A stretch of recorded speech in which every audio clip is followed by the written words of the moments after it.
doctora Leiva. Este día junto con mi grupo desarrollaremos el tema herpes, virus humanos de la familia Aspergillosis. En esta diapositiva observamos los integrantes de este grupo. La familia de los Aspergillosis contiene varios de los virus patógenos humanos más importantes, produciendo así una variedad de enfermedades clínicas. Consisten en grandes virus de ADN de doble cadena con una envoltura que producen infecciones que van desde dolorosas úlceras cutáneas y genitales a varicela encefalitis y el sarcoma de Kaposi. Algunos afectan una amplia variedad de células hospedadoras, en tanto que otros afectan unas cuantas. La propiedad más destacada de los herpes viridae es su capacidad para establecer infecciones persistentes de por vida en sus hospedadores, experimentar así una reactivación periódica. Continuando, en la descripción del agente, como observamos acá, el genoma del virus del herpes simple es una molécula de ADN de doble hebra lineal con un peso molecular aproximadamente de 100 por 106, el cual codifica más de 90 proteínas de transcripción con 84 proteínas identificadas. Las estructuras genómicas de los dos subtipos del virus del herpes simple son similares y la homología global de secuencia entre el tipo 1 y el tipo 2 es de alrededor del 50%, mientras que la homología proteómica es menor al 80%. Las secuencias homólogas están repartidas por todo el mapa genómico y la mayor parte de los polipéptidos especificados por un tipo viral, el cual tienen una relación antigénica con los polipéptidos de otro tipo. En este caso, la cubierta externa del virus es una membrana con lípidos, quiere decir la envoltura, la cual se refiere que a medida que la cápside, el cual contiene lo que es el ADN, surge a través de la membrana nuclear interna de la célula hospedadora, entre la cápside y la biocapa lipídica de la envoltura se halla el tegumento de la replicación viral, el cual consta de una fase nuclear y una fase citoplasmática. La adición inicial de la membrana celular, el cual involucra lo que son interacciones de la glucoproteína viral, el cual es el tipo C y el tipo B, con varios receptores de superficie de tipo sulfato de heparán en una forma subsecuente. Quiere decir que la glucoproteína viral D se une a correceptores celulares que pertenecen a la familia de proteínas del receptor, el cual es del factor de necrosis tumoral, a la familia de inmunoglobulinas, quiere decir la familia nectina o a ambas.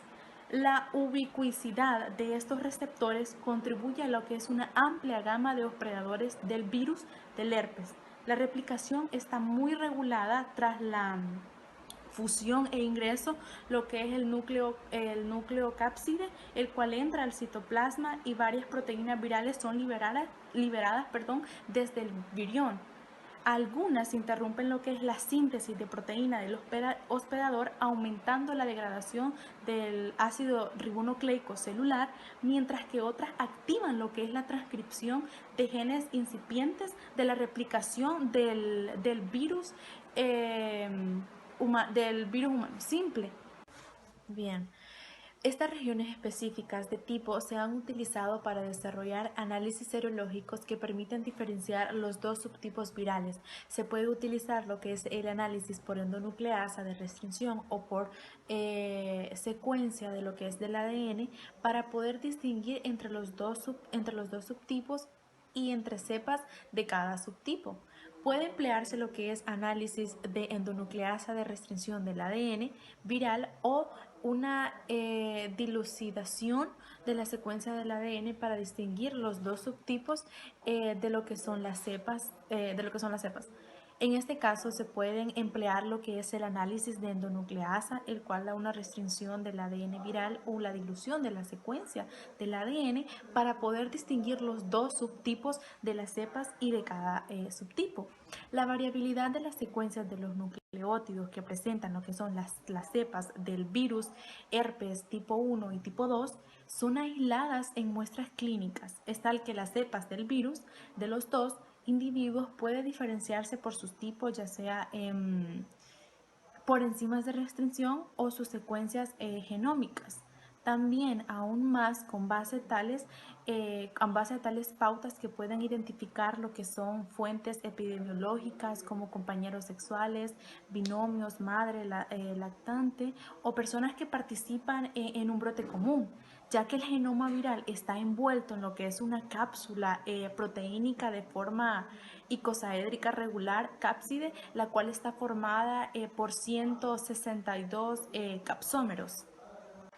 Seguimos con lo que es la descripción de la enfermedad. Algo muy importante que cabe destacar es que los virus del herpes simples fueron los primeros virus humanos en ser descubiertos. Para esto tuvieron que pasar más de 40 años para que se demostrara que en realidad estos virus constituían lo que eran dos serotipos diferentes, el cual es simplex 1 y el 2. El término del herpes, que proviene del griego herpetón, reptil, en cierta forma representa lo que es una forma del virus de propagarse por continuidad de célula a célula. Los herpes virus infectan a lo que son a los animales de sangre caliente y fría. El hombre produce una gran variedad de patologías que van desde lo que son infecciones subclínicas y la más frecuente hasta las enfermedades fatales del sistema nervioso central. En este caso, como observamos en la diapositiva, los virus del herpes simple, lo que es el virus tipo 1 y el virus tipo 2, herpes virus hominis, producen diversas infecciones que afectan a las superficies mucocutáneas, el sistema nervioso central y en ocasiones a determinadas vísceras. La identificación y el tratamiento inmediatos disminuyen la morbilidad y la mortalidad por infecciones por el virus del herpes simple. En este caso, ahí podemos observar lo que son las dos imágenes. Este virus se da más que todo en las partes, en la boca, en los labios. Como ahí dice, son fotografías del herpes simples tipo 1 con lesiones en la boca. Bien, en este apartado sobre la descripción de la enfermedad del herpes simples tipo 2, se dice que las lesiones originadas por este virus no son solo dolorosas y tienen una connotación social apreciable, sino que también pueden ser muy devastadoras para lo que son el recién nacido y el inmunocomprometido. Especial interés ha adquirido lo que es la infección genital por el herpes simples tipo 2 a la luz de las evidencias que lo relaciona con la transmisión del VIH.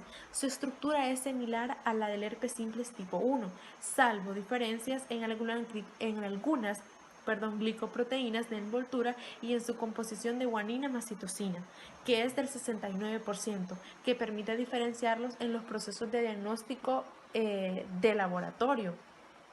En este caso, se menciona que el ingreso de este virus a la célula no habría una interacción con lo que es el aparán de sulfato o su patogenia y la inmunidad, por lo que es la infección del herpesvirus 2 generalmente se transmite por contacto sexual al neonato al momento del parto.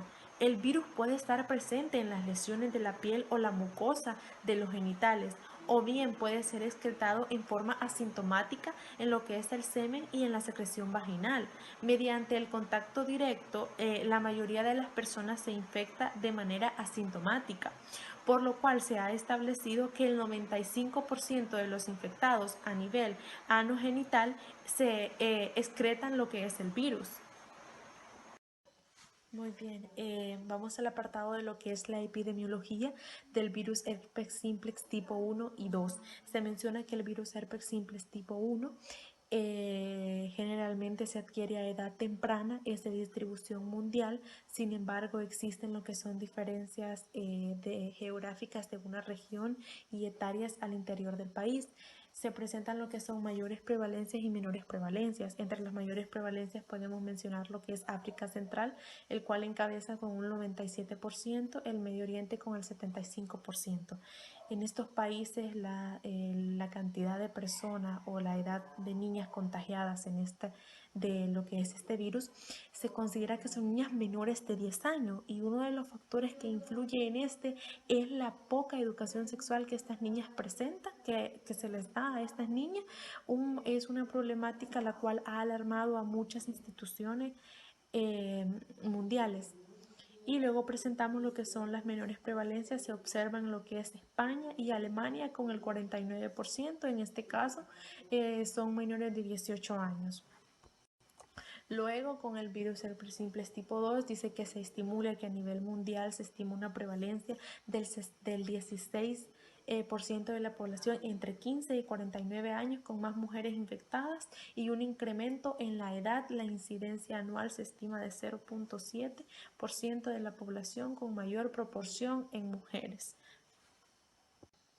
Para ir finalizando lo que es mi participación en esta exposición, hablaré acerca de la distribución. La distribución del virus herpes simplex tipo 1 y 2 es a nivel mundial, y uno de los contagios más frecuentes o el que encabeza la lista de las formas o tipos de contagio es el contagio sexual. Pero hay muchas páginas, en la actualidad hay muchas páginas las cuales están brindando ayuda a través de lo que es una buena educación sexual, a través de cómo cuidarnos para poder estar libre de lo que es de la infección por diferentes virus. Gracias. Mi nombre es Priscila Yamila Cortés Palacios. Continuando con la exposición, hablaremos de lo que es el reservorio del virus del herpes simple. El reservorio del virus del herpes simple son los seres humanos. Periodo de incubación. El periodo de incubación del virus del herpes simple es de 2 a 12 días. En cuanto a los recién nacidos, la infección perinatal se observa entre los primeros 7 y 20 días de vida. Periodo de transmisibilidad. El virus del herpes simplex puede transmitirse durante los periodos asintomáticos. El contacto con el virus del herpes simple 1 o virus del herpes simple 2 en la saliva o en las secreciones genitales es el principal mecanismo de propagación. Tanto el tipo 1 como el tipo 2 puede transferirse a diversos sitios por contacto genital-genital, oral-genital, oral-anal o anal-genital. El personal que no usa guantes como el dentista puede contraer infecciones en las manos a partir de pacientes que excretan virus del herpes simple por la cavidad bucal. La transmisión a los recién nacidos sucede por lo general cerca del 85% de los casos en su paso por el conducto del parto y con menor frecuencia en el útero o después del parto. Susceptibilidad. Las personas que tienen relaciones sexuales sin protección o contacto sexual oral o anal con una pareja infectada, recién nacidos, de mujeres con infección genital por el virus del herpes simple. El riesgo de transmisión depende sobre todo si la infección materna es primaria o recurrente.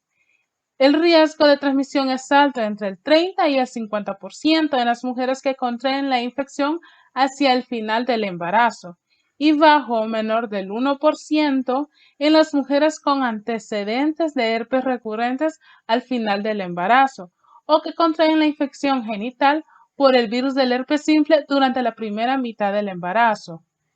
Puesto que el virus del herpes simple produce infecciones citólicas, los cambios anatomopatológicos se deben a la necrosis de las células infectadas junto a la respuesta inflamatoria.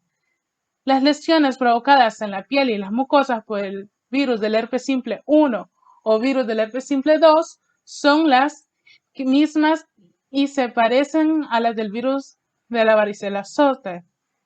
Los cambios provocados por el virus del herpes simple son similares a las infecciones primarias y en las recidivantes, pero varían en el grado, lo que refleja la magnitud de la citopatología viral.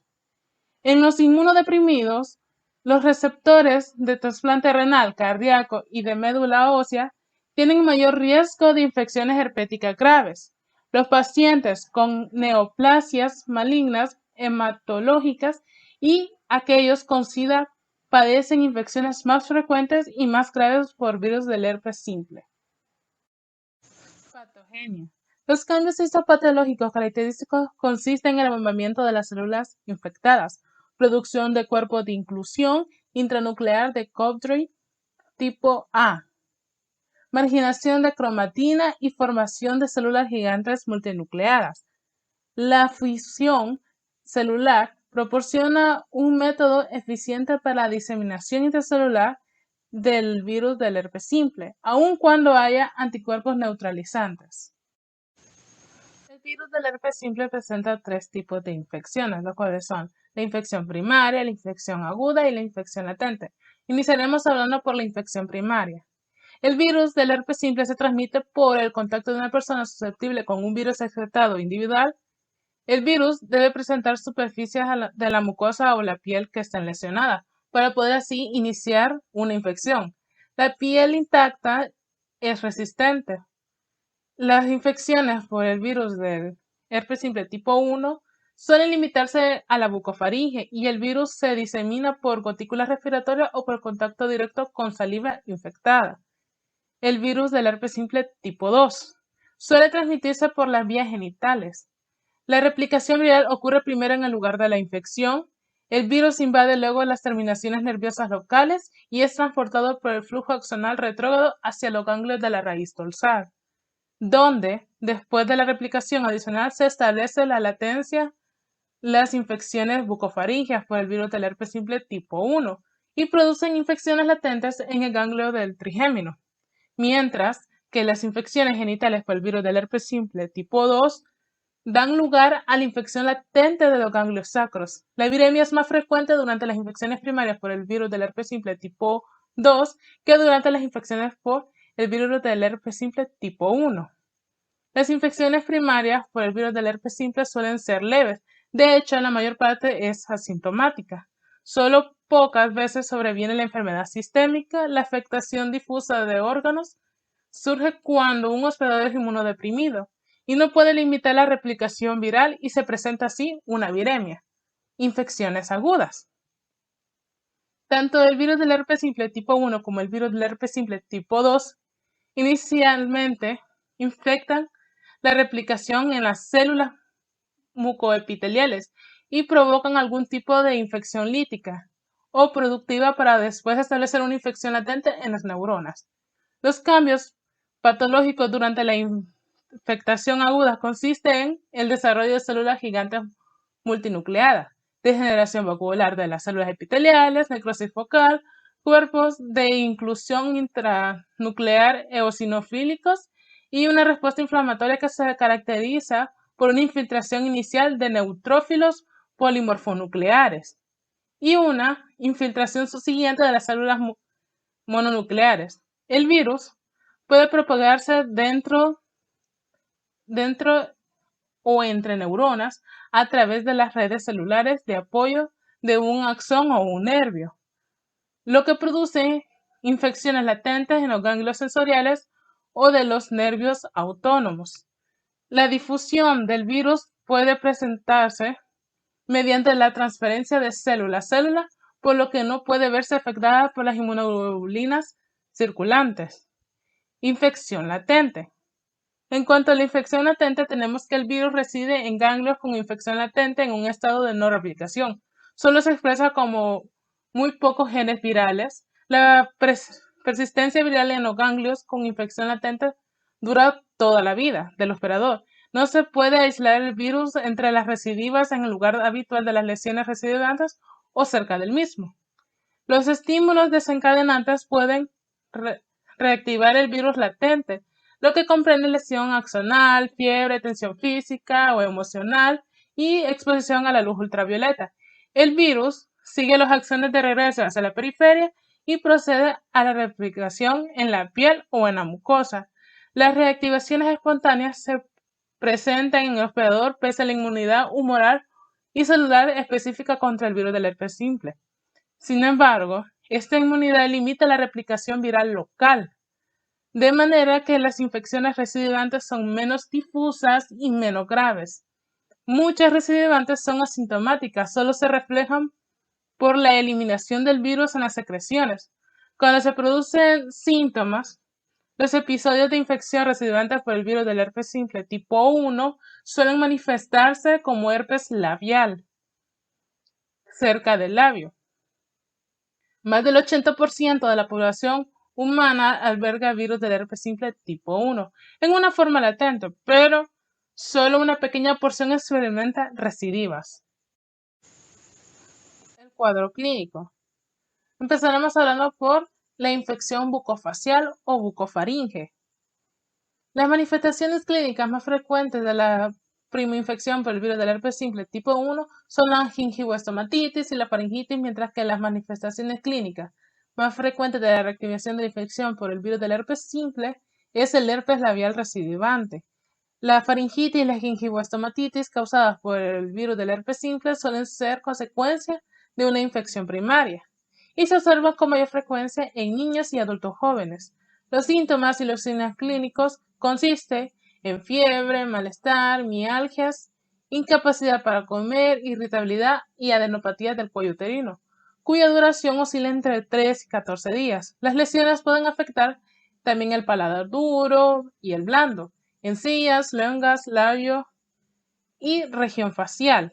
La reactivación por el virus del herpes simple citado en los ganglios del trigémino puede asociarse a la liberación asintomática del virus en la saliva, aparición de úlceras mucosas dentro de la boca o de ulceraciones herpéticas en el borde del labio rojo o la piel de la cara. Entre un 50 y un 70% de los enfermos seropositivos sometidos a decompresión de la raíz del trigémino y del 10 al 15% de los que sufren extracción dental contraen una infección bucolabial por el virus del herpes simple, transcurrido 3 días de estas intervenciones. Las lesiones de la mucosa por el virus del herpes simple son similares desde el punto de vista clínico. Las lesiones de mucosas causadas por citotóxico, traumatismo o infecciones bacterianas o micóticas. Las infecciones ulcerosas persistentes causadas por el virus del herpes simple son más de una frecuente en el enfermo de SIDA. A menudo se producen de forma simultánea las infecciones por el virus del herpes simple y cándida en enfermos inmunodeprimidos. El tratamiento antiviral por vía general apremia la curación y alivia el dolor de las infecciones de las mucosas debido al virus del herpes simple. Herpes genital. El primer episodio de herpes genital primario se caracteriza por fiebre, cefalea, malestar y mialgia. Los síntomas locales predominantes son la comezón, el dolor, disuria, descarga vaginal y uretral, linfadenopatía, inguinal dolorosas. Son características las lesiones bilaterales muy espaciadas en los genitales externos. Puede haber lesiones en estados variados que son incluyendo las lesiones vesículas, pústulas o úlceras dolorosas eritematosas. El cuello del útero y la uretra están afectados alrededor de un 80% de las mujeres con el primer episodio de infección. Los primeros episodios de herpes genital en pacientes que han tenido una infección previa por el virus del herpes simple tipo 1 están asociados con síntomas sistémicos en unos pocos pacientes y con una curación rápida que el herpes genital primario se ha encontrado una adenemia subclínica de cerca de un 30% de los casos de herpes genital primario que son verdaderos. La evolución clínica del primer ataque agudo de herpes genital en los enfermos con una infección por el virus del herpes simple tipo 1 y el virus del herpes simple tipo 2 es similar, pero el número de recidivas difiere. Las tasas de recidiva a los 12 meses entre los pacientes con el primer acceso de infección por el virus del herpes simple tipo 2 y el virus del herpes simple tipo 1 son cercanas de un 90 a un 95%, respectivamente. Tanto el virus del herpes simple tipo 1 como el virus del herpes simple tipo 2 pueden producir infecciones rectales o perianales, sintomáticas o asintomáticas. La herpesitis causada por el virus del herpes simple suele asociarse al coito anal, sin embargo, se detecta una eliminación perianal subclínica del virus del herpes simple en varones y en mujeres heterosexuales que refieren no haber mantenido relaciones sexuales de este tipo. Este fenómeno se debe a la aparición de una latencia en el dermatoma sacro a partir de la infección previa del aparato genital, con la subsiguiente reactivación en las células epiteliales de la región perianal. Estas reactivaciones suelen ser subclínicas. Panadizo herpético. Es una infección digital causada por el virus del herpes simple. Puede aparecer como una complicación del herpes primario bucal o genital por inoculación del virus a través de una solución de continuidad de la epidermis o por penetración directa del virus en la mano durante una exposición laboral o de otro tipo. Los síntomas y los signos clínicos en la aparición súbita de edema, eritema, dolor local en el dedo infectado. Hay lesiones vesiculosas o pustulosas en la punta del dedo, indistinguibles de la origina la infección bacteriana biógena. Son frecuentes la fiebre, linfadenitis y adenopatías epitroclear y axilar. Pueden producirse recidivas y es fundamental realizar un diagnóstico rápido para evitar la transmisión y un tratamiento quirúrgico innecesario que pueda excavar el proceso y suele estar recomendado el tratamiento antiviral. Herpes del gladiador. El herpes simple puede infectar prácticamente cualquier región de la piel. Entre los luchadores se han descrito infecciones mucocutáneas por el virus del herpes simple del tórax, los oídos, la cara y las manos. La transmisión de estas infecciones se ve favorecida por el traumatismo de la piel durante los combates. Algunos brotes recientes de esta infección se ha detectado la importancia del diagnóstico y el tratamiento inmediato para frenar la propagación de la infección. Infecciones del sistema nervioso central y periférico. La patogenia de la encefalitis por virus del herpes simple es variada. En niños y adultos jóvenes, la infección primaria por el virus del herpes simple puede desembocar en una encefalitis. Se supone que el virus procede del exterior que llega al sistema nervioso central por una diseminación neurotrópica desde la periferia a través del bulbo olfatorio. Sin embargo, la mayoría de los adultos con encefalitis causada por el virus del herpes simple presenta datos clínicos o serológicos de infección mucocutánea por el virus del herpes simple tipo 1, anterior al comienzo de los síntomas del sistema nervioso central. En cerca del 25% de los casos estudiados, las cepas del virus del herpes simple tipo 1 procedentes de bucofaringe y del tejido cerebral del mismo enfermo son distintas. Por tanto, algunos casos pueden obedecer reinfección por otra cepa del virus del herpes simple tipo 1 que alcanzó el sistema nervioso central. Se han propuesto dos teorías para explicar el desarrollo del virus del herpes simple con una replicación activa en las zonas que están delimitadas del sistema nervioso central en personas en las que los virus aislados en los ganglios y en el sistema nervioso central son similares. La reactivación de la infección latente por el virus del herpes simple tipo 1 en las raíces nerviosas autónomas y el trigémino puede extender el virus hasta el sistema nervioso central, siguiendo los nervios que inervan la fosa craneal media. Por hibridación del ADN se ha demostrado una existencia de ADN del virus de herpes simple en el tejido cerebral humano, obteniendo una necropsias incluso sujetos sanos. Por tanto, la reactivación de una infección del sistema nervioso central de latencia prolongada podría ser otro posible mecanismo del desarrollo de una encefalitis debido al virus del herpes simple. Estudios recientes han demostrado polimorfismo genético en dos genes diferentes en una familia con una alta frecuencia de encefalitis por virus de herpes simple. Células mononucleares de sangre periférica de estos pacientes parecen secretar niveles bajos de IFN en respuesta del virus del herpes simple. Estas dos versiones sugieren que algunos casos de encefalitis esporádica por el virus del herpes simple pueden estar relacionados con determinantes genéticas del hospedador. El distintivo clínico de la encefalitis por el virus del herpes simple ha sido el inicio agudo de fiebre y signos y síntomas neurológicos focales, especialmente en el bulbo temporal. Es difícil la diferenciación clínica de la encefalitis por el virus del herpes simple con respecto a otras encefalitis virales, infecciones focales o procesos no infecciosos. Son comunes las concentraciones elevadas de proteína en el líquido cefalorraquídeo, leucocitosis y una elevación del recuento de glóbulos rojos por necrosis hemorrágica. La biopsia cerebral ha sido el método de referencia para definir la encefalitis por el virus de herpes simple. Por la PCR, muy sensible y específica para detectar el ADN del virus del herpes simple en el líquido cefalorraquídeo. Ha reemplazado una gran medida a la biopsia para definir infección del sistema nervioso central. La cuantificación de anticuerpos contra el virus del herpes simple con el líquido cefalorraquídeo y un suero aumenta la mayoría de los casos de encefalitis por el virus del herpes simple. Infecciones viscerales. La infección visceral causada por el virus del herpes simple suele ser consecuencia de una viremia y es frecuente que se vean afectados muchos órganos. Sin embargo, en ocasiones solo participa el esófago, el pulmón o el hígado. La esofagitis causada por el virus del herpes simple puede deberse a una excesión directa de la infección bucofaríngea por el virus del herpes al esófago, o bien puede aparecer por primera vez por reactivación del virus y su diseminación en la mucosa esofágica a través del nervio vago. Los síntomas principales para la esofagitis por el virus del herpes simple son odinofagia, disfagia, dolor subesternal, pérdida de peso. Hay múltiples ulceraciones ovaladas de base eritematosa con o sin placas pseudomembranosas blancas.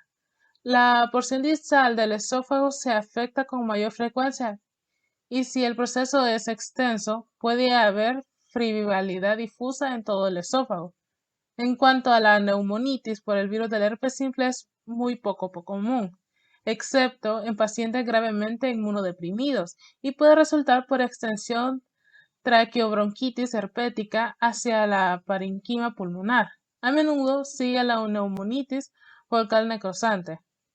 El virus del herpes simple es una causa muy poco frecuente de la hepatitis en los enfermos inmunocomprometidos. La infección del hígado por el virus del herpes simple conlleva fiebre súbita, una elevación de la bilirrubina y las aminotransferasas séricas y leucopenia. También puede aparecer coagulación intravascular diseminada.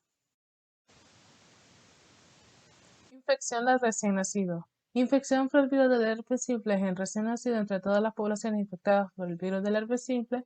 La mayor frecuencia de infección visceral o del sistema nervioso central se observa en los neonatos.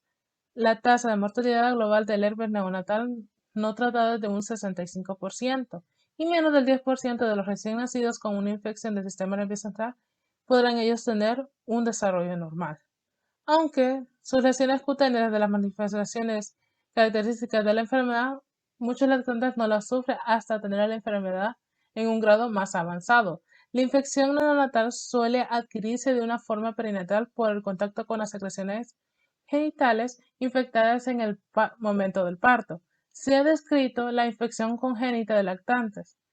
De las infecciones neonatales por el virus del herpes simple, de un 30 al 50% de las infecciones congénitas se deben al virus del herpes simple tipo 1 y de un 50 al 70% del virus del herpes simple tipo 2.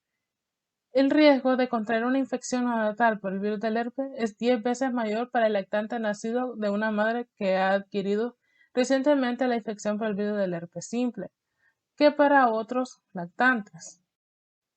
Oftalmopatía herpética. La infección ocular por el virus del herpes simple puede causar keratitis, blefaritis y keratoconjuntivitis. La keratitis causada por el virus del herpes simple se manifiesta por dolor de comienzo brusco, visión borrosa, quemosis, conjuntivitis y lesiones dendríticas que son características de la córnea. El empleo de corticosteroides tópicos puede agravar los síntomas y provocar una afección de las estructuras profundas del ojo.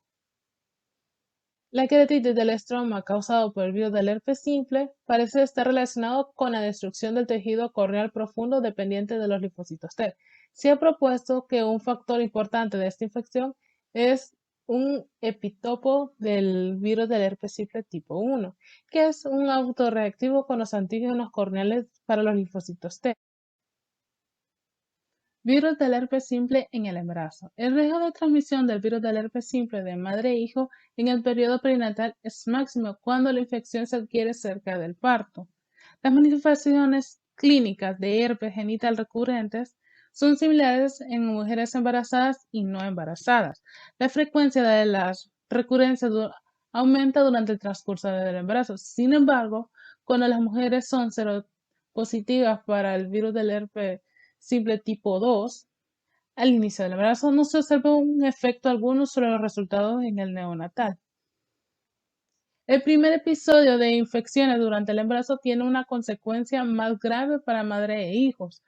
Ocasionalmente ocurre diseminización visceral materna durante el tercer trimestre, así como un parto prematuro y retraso del crecimiento intrauterino. La adquisición de enfermedad primaria durante el embarazo relacionada con el virus del herpes simple tipo 1 o virus del herpes simple tipo 2 lleva al riesgo de una transmisión transplacentaria del virus hacia el neonato y puede producir así un aborto espontáneo, aunque esto es muy poco común. La tasa elevada de prevalencia del virus del herpes simple tipo 2 durante el embarazo y la baja incidencia de la enfermedad neonatal indica que solo unos pocos niños están en riesgo de adquirir el virus del herpes simple.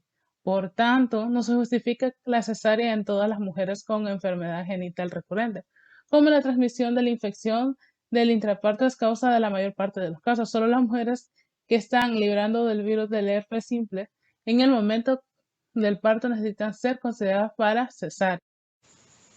Infecciones en hospedadores inmunodeficientes por el virus del herpes simple. Los pacientes inmunodeficientes tienen un mayor riesgo de presentar infecciones graves por el virus del herpes simple.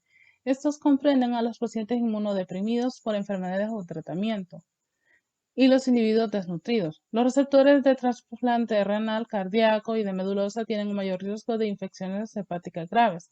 Los pacientes con neoplasias malignas hematológicas y aquellos con SIDA padecen infecciones más frecuentes y más graves por el virus del herpes simple. Las lesiones herpéticas pueden diseminarse y afectar el sistema respiratorio, el esófago, la mucosa intestinal. Los niños desnutridos son propensos a las infecciones diseminadas mortales por el virus del herpes simple. En los pacientes inmunodeprimidos, la infección de virus bucofacial puede extenderse a la mucosa y a las capas profundas de la piel, lo que puede provocar así una frivalidad, necrosis, hemorragia, dolor intenso y una incapacidad para comer y beber. En la mayoría de los casos, la enfermedad refleja la reactivación de la infección latente por el virus del herpes simple. Esofagitis y proctitis. El virus del herpes simple tipo 1 puede causar esofagitis en pacientes inmunocomprometidos, sobre todo en aquellos que padecen de SIDA. Las lesiones son más pequeñas y profundas que las observadas en los enfermos con esofagitis por SMV o esofagitis causada por otros virus de herpes en personas inmunocomprometidas. La proctitis es un proceso inflamatorio propio del recto que afecta fundamentalmente a la mucosa. Eritema multiforme. Los virus del herpes simple son, junto con algunos fármacos, una causa importante del eritema multiforme menor, que es eritema multiforme asociado a herpes, y de síndrome de Stevens-Johnson, necrólisis epidérmica tóxica, es un cuadro grave. Saludos, mi nombre es José Alberto Cortés Sánchez y a continuación hablaremos de lo que es el diagnóstico de laboratorio. Las pruebas de anticuerpos inmunofluorescente directo en portaobjetos proporcionan lo que es un diagnóstico sensible y rápido. También es útil el cultivo viral en el diagnóstico de una úlcera genital aguda. No se utilizan lo que son las pruebas serológicas para herpes mediante los análisis de inmunotransferencia de Western blot o de inmunoanálisis de abstracción ELISA, se permite establecer qué personas se encuentran infectadas con herpes virus y qué potencial infeccioso tienen. Este estudio es muy conveniente en parejas en las cuales solo un compañero refiere antecedentes por herpes genital. La técnica más sensible de laboratorio, si se dispone, es de la reacción en cadena de polimerasa, PCR, para detectar DNA del herpes virus. En la mayor parte de las muestras puede identificarse de 48 a 96 horas después de la inoculación. También tenemos lo que es la preparación de SAMS, que permite confirmar la presencia de virus herpes. Y la lesión óptima para obtener las muestras es una vesícula temprana. Una preparación positiva presenta lo que son múltiples células multinucleadas gigantes y deben realizarse cultivos o pruebas de inmunofluorescencia para identificar el virus específico. Continuando, vamos a hablar de lo que es el diagnóstico diferencial. Para establecer el diagnóstico de las infecciones por herpes virus son útiles tanto los criterios clínicos como los de laboratorio. El diagnóstico clínico debe realizarse con seguridad si hay múltiples lesiones vesiculosas típicas sobre un fondo eritematoso. Sin embargo, se está comprobado con una frecuencia creciente que las ulceraciones herpéticas pueden semejarse desde el punto de vista clínico a ulceraciones cutáneas originadas por otras causas. Las lesiones por herpes simples deben diferenciarse de chancroides, sífilis, piodermia o traumatismo. Continuando, vamos a hablar de lo que es el tratamiento. Y son múltiples los aspectos de las infecciones mucocutáneas y viscerales causadas por lo que es el herpes virus.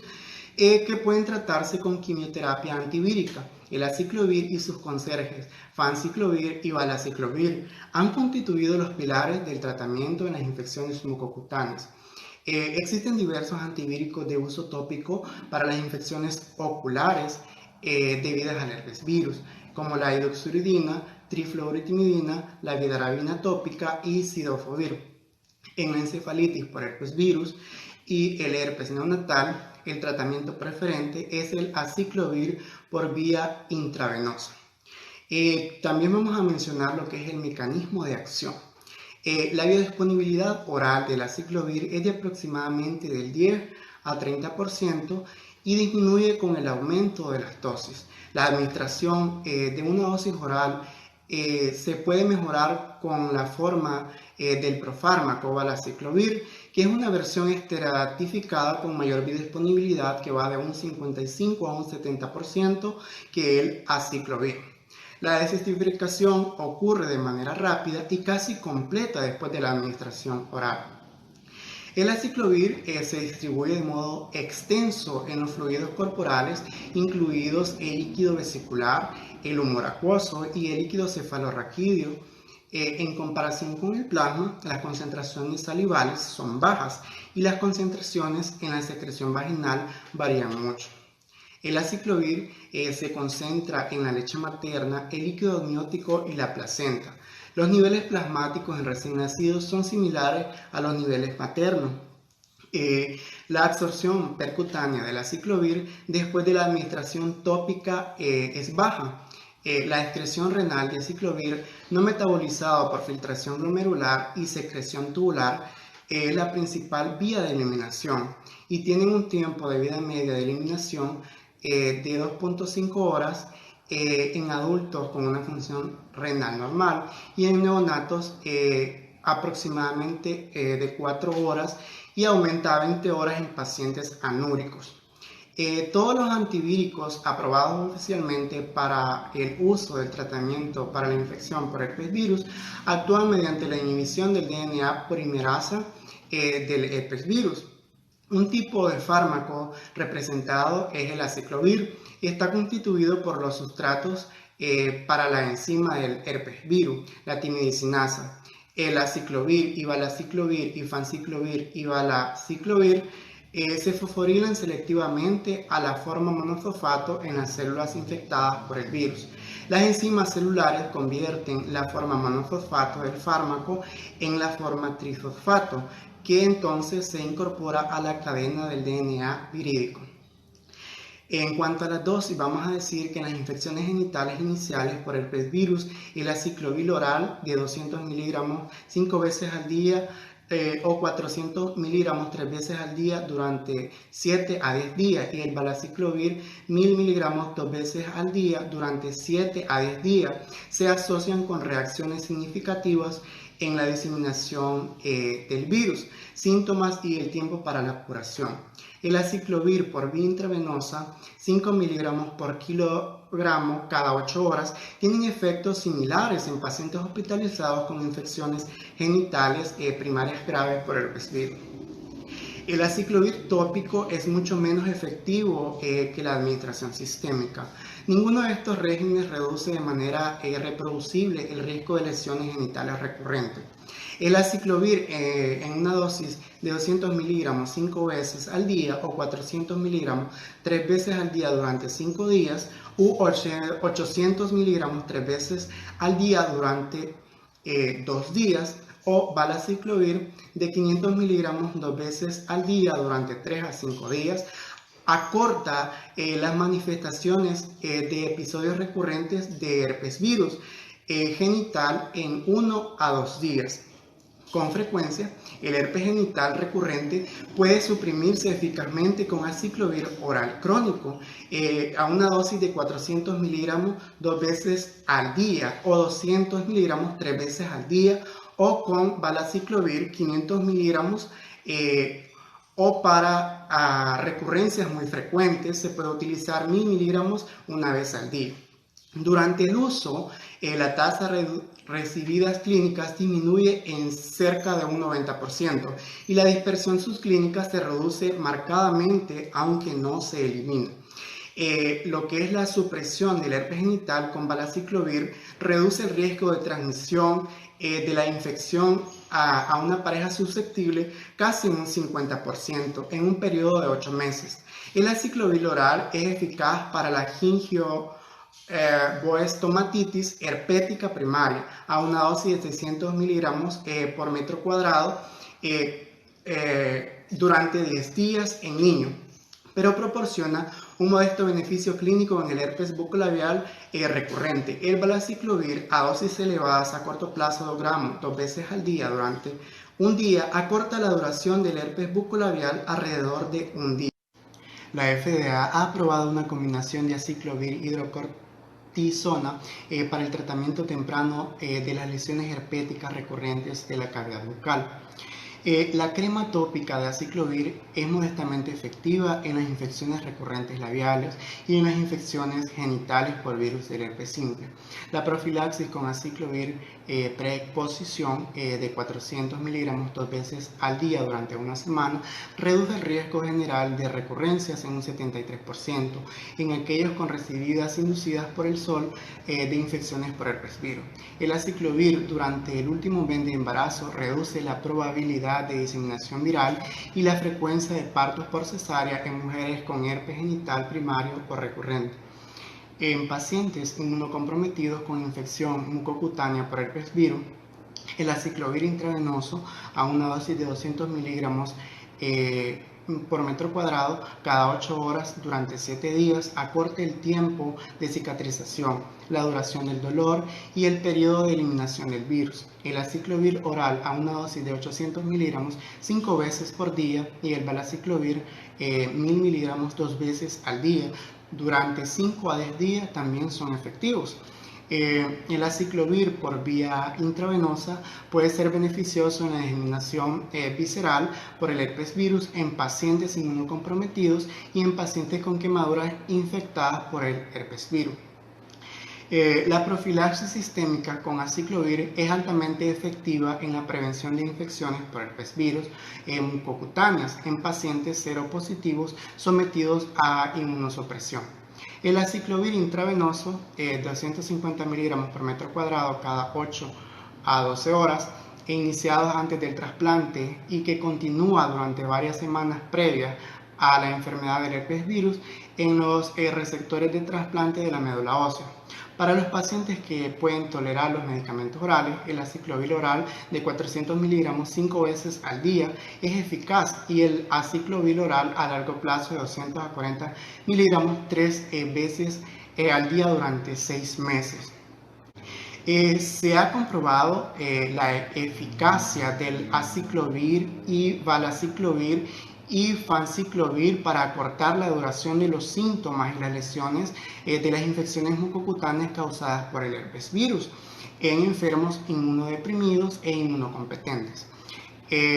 Los preparados orales e intravenosos previenen la reactivación del herpes virus en los pacientes inmunodeprimidos seropositivos que son sometidos a quimioterapia de inducción o en el periodo inmediatamente posterior al trasplante de médula ósea o de órgano sólido. El tratamiento supresor crónico diario de la frecuencia de la enfermedad por reactivación en los pacientes con herpes genital o bucolabial frecuente. Solamente el valaciclovir ha disminuido la frecuencia de transmisión de infección por herpes virus 2 entre parejas sexuales. El aciclovir por vía intravenosa a una dosis de 30 miligramos por kilogramo día en venoclisis de 10 miligramos por kilogramo a lo largo de una hora con intervalos de 8 horas resulta eficaz para reducir las tasas de mortalidad y morbilidad de la encefalitis por el herpes virus. El inicio precoz del tratamiento es un factor de importancia crucial para la evolución del proceso. Con los niveles de aciclovir en el líquido cefalorraquídeo corresponden por término medio solo del 30 al 50% de la concentración plasmática, las dosis utilizadas para tratar la infección del sistema nervioso central es de 30 miligramos por kilogramo día, en el doble de la empleada para el tratamiento de la enfermedad mucocutánea o visceral, que es de 15 miligramos kilogramo día. En infecciones neonatales por herpes virus se utilizan dosis incluso mayores de aciclovir intravenoso, de 60 miligramos kilogramo día en 3 fracciones. En personas inmunocompetentes, estudios recientes han señalado la eficacia de ciclos breves de fármacos ingeridos para disminuir los síntomas y los signos de la infección bucal y genital por herpes virus. Los regímenes anteriores incluyen el valaciclovir durante 1 a 3 días contra el herpes virus bucal labial y aciclovir 2 días. Tenemos lo que es el valaciclovir que se puede administrar en 3 días o fanciclovir de 1 a 2 días. En casos de episodios recurrentes de herpes genital, los regímenes breves anteriores son menos caros y más cómodos. Por eso se reservan solo para hospedadores inmunocompetentes. Bueno, vamos a hablar un poco acerca de lo que son los efectos secundarios. En términos generales, el aciclovir se tolera bien. La supresión crónica del herpes genital con aciclovir se ha utilizado de forma segura hasta por 10 años. No se ha reconocido una excesiva frecuencia de anomalías congénitas en los bebés nacidos de mujeres expuestas a aciclovir durante el embarazo. El aciclovir tópico puede causar la irritación de las mucosas y ardor transitorio cuando se aplica a las lesiones genitales. El aciclovir oral se ha asociado con poca frecuencia con náuseas, diarrea, erupción cutánea o cefalea y muy raramente con insuficiencia renal o neurotoxicidad.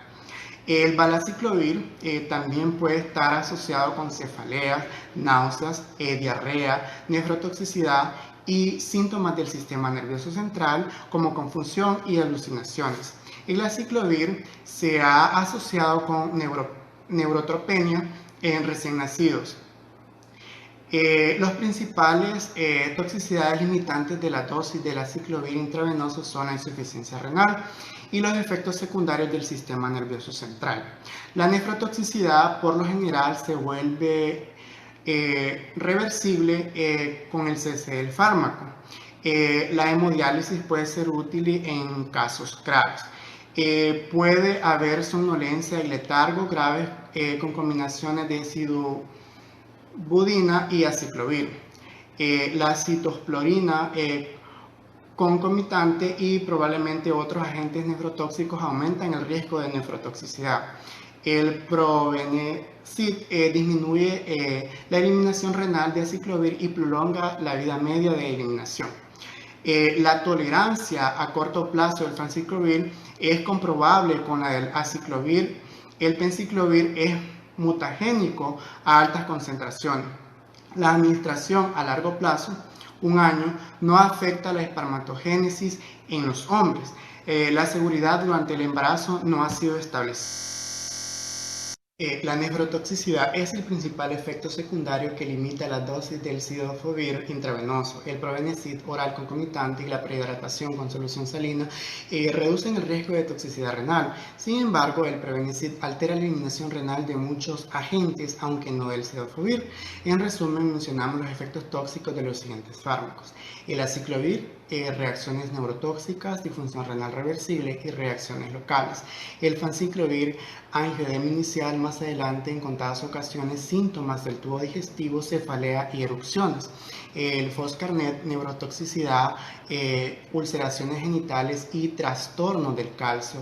La hidroxiuridina y el penciclovir, la trifluoridina con reacciones locales, y el valaciclovir, púrpura trombocitopénica trombótica o síndrome hemolítico urémico en SIDA. La viradavina, tetratógeno, megagloboblastosis y neurotoxicidad.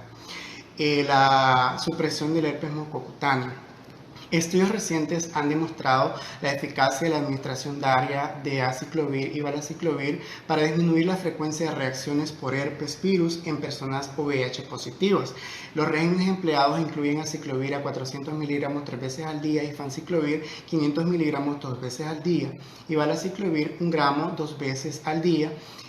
Las dosis de 4 gramos al día de valaciclovir se han vinculado según un estudio hecho en personas infectadas por VIH con púrpura trombocitopénica trombótica. Además, el tratamiento diario para herpes tipo 2 disminuye los títulos de RNA de VIH en plasma, con una disminución logarítmica del 0.5 y en las mucosas genitales con una disminución logarítmica del 0.33. En la disminución de la transmisión del herpes entre parejas sexuales se ha demostrado que la administración de 500 miligramos de valaciclovir una vez al día disminuye la transmisión de herpes virus 2 en personas o con parejas sexuales. La frecuencia de transmisión es mayor en varones a mujeres y en sujetos con reactivación frecuente de herpes simple de tipo 2. La administración diaria de valaciclovir al parecer es más eficaz para disminuir la dispersión subclínica del virus que el fanciclovir diariamente.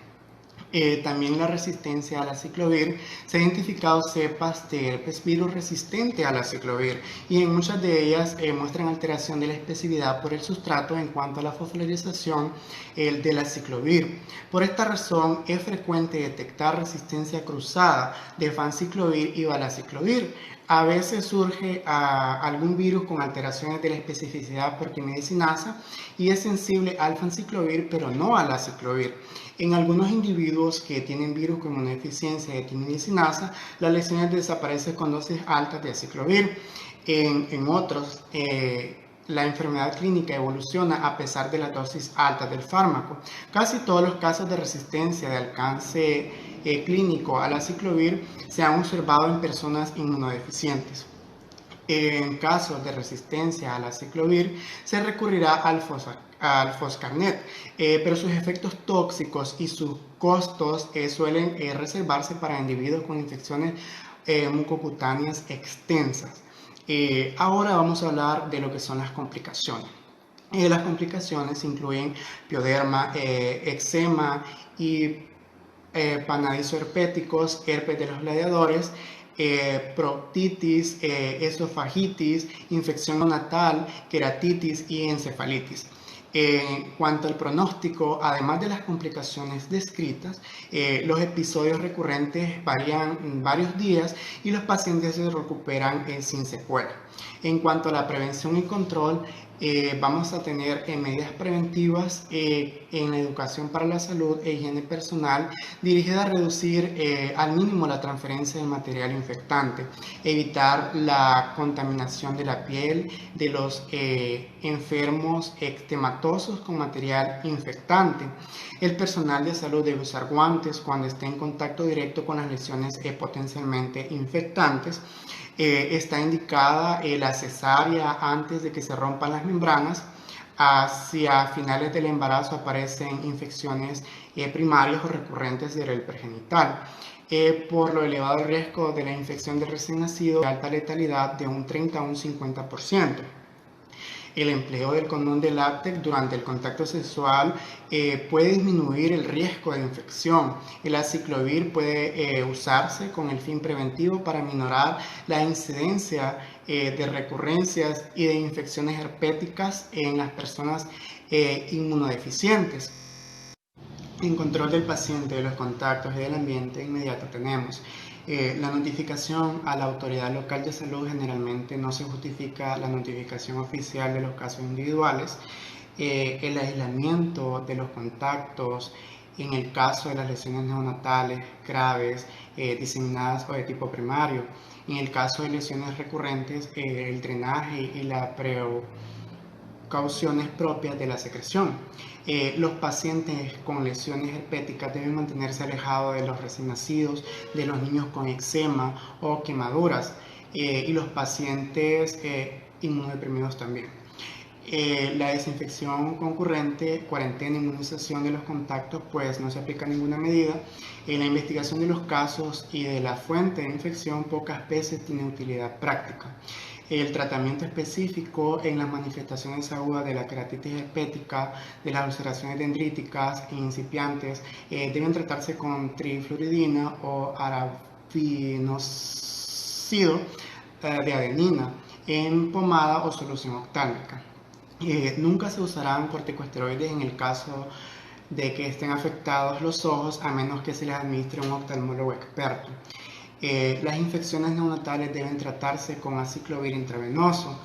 Las medidas en caso de epidemia, recuperación en caso de desastre y medidas internacionales, pues no se aplica ninguna.